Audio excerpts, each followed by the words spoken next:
based on false premises. And so I rejected Christianity and I began to search for a new faith. I believed in God, but I wanted something more than just a general belief in God. And so what I started to do is search, and eventually I came on Islam and Shia Islam, and I found that in Shia Islam it was the perfect mix of practice and faith and mysticism, and I could achieve closeness to God through this new faith, new to me anyway. But you who are young and have been brought up in the faith, it's important for you to realize that what we have here is a wonderful, wonderful religion that is dynamic and is an important part of life. And if you can see and read about your faith, and particularly the Quran, read the Quran and see how wonderful it is, I think this will be an excellent base for you to eventually take over as leaders. I know that as just a normal person in society, there can be pressures to not believe and to follow a secular path. And the point of looking at one's faith and treating one's faith seriously is that you're really faced with two options. You're faced with an option of God being the center of everything, or you are faced with yourself being the center of everything. And I think that if I had known then, when I was in high school or college, what I know now, I would have saved an awful lot of wasted years of my life. And so I encourage you to treat the faith that you have been brought up in seriously. And it doesn't mean you have to be stodgy or, there's no joy or happiness, you can't laugh or anything. I think people, especially younger people, have this idea that if I'm going to be serious about God, then I can't enjoy life, I can't have fun. The difference is that the concept of what is fun, what is exciting, what is of value in life is different if you base your life on yourself or if you're basing it on the eternal truths that our God has given to us. For myself, I love to laugh and I enjoy life. But that doesn't mean I have to enjoy a profane life. I enjoy a sacred life. To me, everything that I see around me is from God and reflects God. And so by doing that, I am constantly reminded of His presence. I'm constantly reminded that He is here.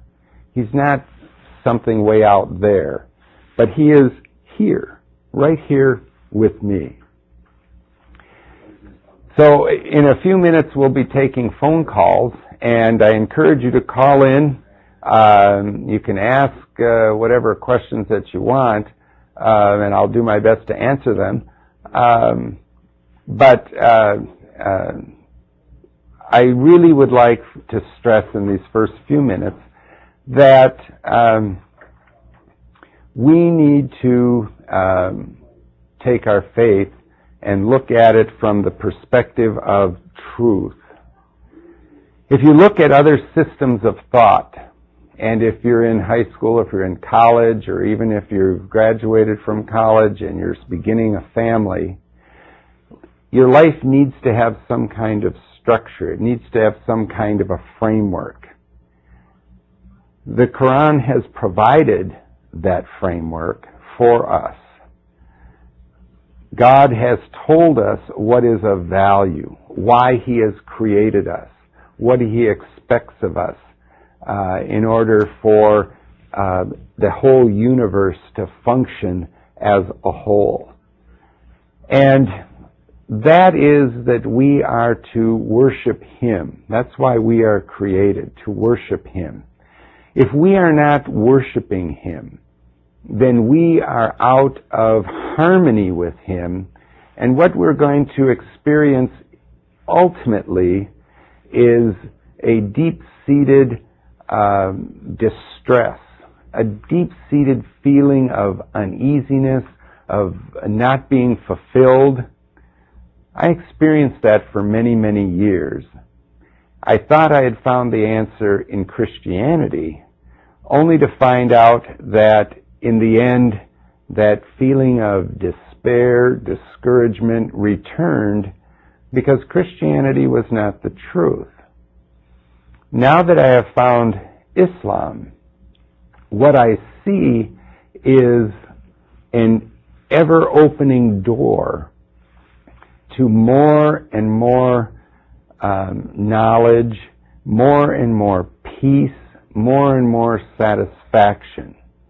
Because what we have in our faith is the direct revelation from God as to how we should live life. And living life as a Muslim is not onerous. What we have is a very solid foundation on which to experience the richness of God. Perspective is what is important here. And so if we are viewing religion and if we're viewing God as something onerous, then He's certainly going to be that. If we view God as the center of all things, the source from which all things come, then we are going to have a different perspective and a different framework, and we are going to see that our God is here and alive, and that we can be in harmony with Him and have true peace, true contentment in our lives. So I would encourage you all to call. We'll try to answer your questions, and inshallah you will benefit from at least a few of the years of learning that I have gone through. So do we have any calls at this point? So, all right, what I would like to do next is to focus on the idea that as a younger person, with your life ahead of you, then what you need to be aware of or be cognizant of is a course of existence in your life, or a path in your life in which you would be able to be productive as a member of society. Okay. And so, do we have a call? And so, if we